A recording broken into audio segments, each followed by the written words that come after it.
3 weeks ago, last month, Winona Ryder comes out and she says that Mel Gibson allegedly said that she was an oven dodger, a Holocaust reference, an epithet against Jews. And I'm thinking, breaking news, Winona, where were you? I mean, this is 10 years old. Mel Gibson's an anti-Semite? Not only that, that man's career has nosedived. He's been nowhere. The industry has blacklisted him. He's made no films.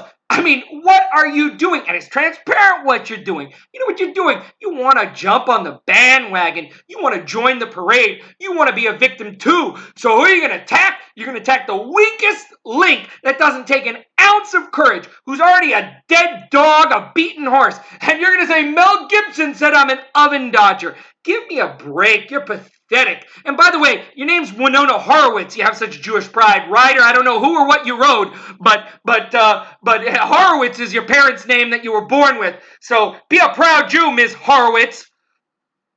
But I kept myself quiet. I have equanimity. I'm a very calm man. I don't get involved in such things. But then today, what do? They come out with a social media trend with the young kids, and it's hashtag Jewish privilege.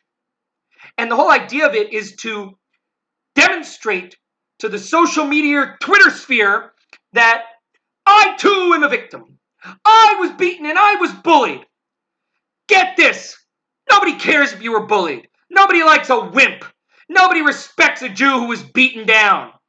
You think you're so stupid, you're so naive that you're going to change the framework, you're going to change the narrative by putting out your stupid Twitter hashtag Jewish privilege, that you want to earn your victim badges as well, that if this is a race in the Victimhood Olympics, it's a race to the bottom, and I want to show that there are hashtag 6 million privileges that we know about. Listen, anybody can talk about those kind of privileges from here to kingdom come about my family, but I don't glory in the fact that my family was killed. There's nothing to be proud of, be happy about. This is no achievement. Anybody can get themselves killed. You know what's an achievement? Hashtag Jewish pride. Hashtag Jewish survival. We still speak the same language. We still have the same Bible. We still have the same peoplehood. We still have the same land.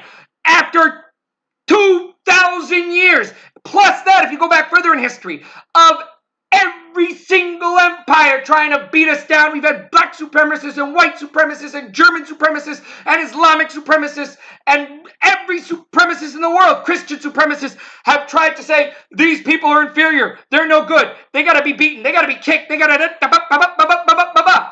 Guess what? Every time they came after us, we were still Jews. We were still Jews. We didn't abandon our Judaism. We didn't abandon our people. And guess what? You kicked us out. You lost because of it. You lost the contributions of our people to your society, what we were able to give. Because we are a people that no matter you kicked us down, we rose back up. My God, hashtag Jewish privilege is what it means to be a Jew. Hashtag American privilege. That's the privilege that we ought to, as Jews and as Americans, be proud of. What a country that's given us opportunities. But as a Jew, you want to be a role model to the world? You're not going to be a role model in your victimhood. You're never going to win that competition. That one's already been determined. You're not breaking that narrative. You're not changing that game. That has its purposes. I mean, don't be so naive. Grow up. You're going to change some guy who quotes Adolf Hitler on his Instagram. You're going to change his mind? That's what you're going to do? As if Hollywood hasn't made 1,000 Hitler and Holocaust movies already? As if he never heard? He never heard that Hitler's a bad guy who killed a lot of Jews? I mean, are you kidding me? The Jew, ladies and gentlemen, is a role model to the world. Isaiah said it, a light unto the nations. And one of the reasons that we are a light unto the nations, ladies and gentlemen, is because if you beat us down, if you kicked us down, you burnt us, you killed us, you expelled us, you massacred us, you buried us, you pogromed us, you put us behind walls. After that happened, we came back. We always came back. And we kicked back with a vengeance, whether it was survival and exceeding where they would take us, proving you wrong yet again, or whether it was after 2,000 years in our ancestral homeland, standing up an army of Jewish soldiers who said, we're sick of being bullied. We're not wimps, and we are not having any of it. The modern Jew is the Jew who says, I am done with being pitied. 2,000 years of pity got us nowhere. I want respect. I want human dignity. I don't want pity. I don't want patronizing. Nobody ever succeeded by wallowing in self-pity and the history of destruction. Only by looking forward to a better future and saying, I can learn from my parents and my grandparents and my great-grandparents and 3,000 years of history of being put down but coming back up. And if movements today want to learn from a group that's been beaten down and thought of as inferior and killed and oppressed, then they ought to look at the Jewish people.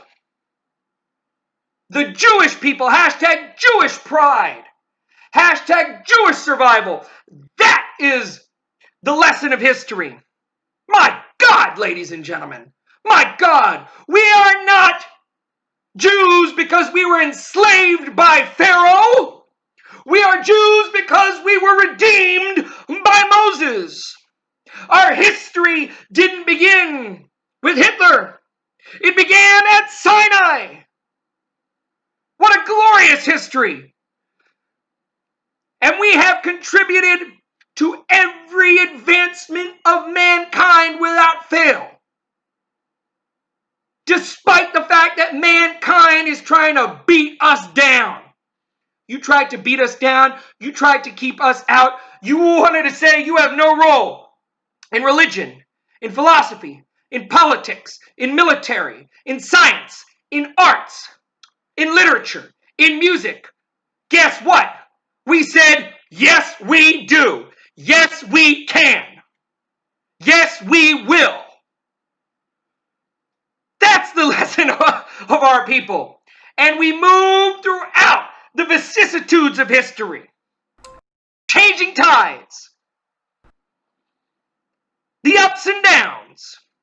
And stood as a shining example of a people oppressed, but built with success. After the worst hashtag Jewish privilege, 6 million hashtag Jewish privileges, Jewish soldiers brought Jewish sovereignty to a Jewish state because we said we are not hashtag Jewish privilege that we got to be mocked and beaten and win some kind of victimhood competition. We will not be bullied. We will not be pushed around. And guess what? I don't care about Mel Gibson. I don't like Mel Gibson. I don't like Duke. I don't like a white supremacist. I don't like a black supremacist, a Christian, Islamic, German supremacist. I don't like a single supremacist, a neo-Nazi supremacist. I don't even like a Jewish supremacist, believe it or not. My God, this is what we need. No supremacisms. Brotherhoodisms. Sisterhoodisms. But we're not gonna, you want to send a message to the world? It's break the narrative, destroy the narrative, stop this idea that an entire people, an entire race, an entire religion, an entire anything can be judged based on a privilege hierarchy and a privilege classification that some who knows who came up with for political purposes. Who does that help? I'll tell you who it helps. Bubkiss, zilch, nobody.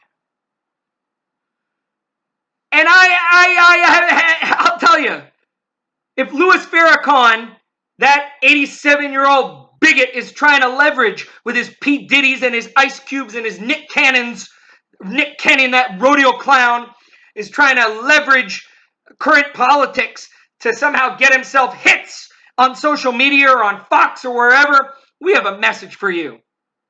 We're not afraid of you. You don't scare us. We're Jews with backbones. The Jew of the ghetto has changed the ghetto mindset. The ghetto is a word, ladies and gentlemen, that exists because of the Jews in Rome in the 16th century. Crack open a history book.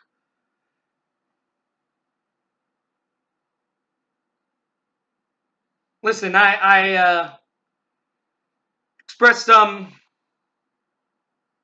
sentiments. Let's come together and be an example to each other and work together. And let's have a single standard. If we don't like bigotry, and we don't like hatred, and we don't like racism, and we don't like anti-Semitism, and we don't like any of the other phobias, then let's come together. And let's judge everybody by the same standard. But if you come at the Jewish people, the Jewish state, the Jewish history with a different standard, then we'll come at you with a different response. Because we're sick of it. We're not playing this game hashtag Jewish privilege. Or at least I'm not.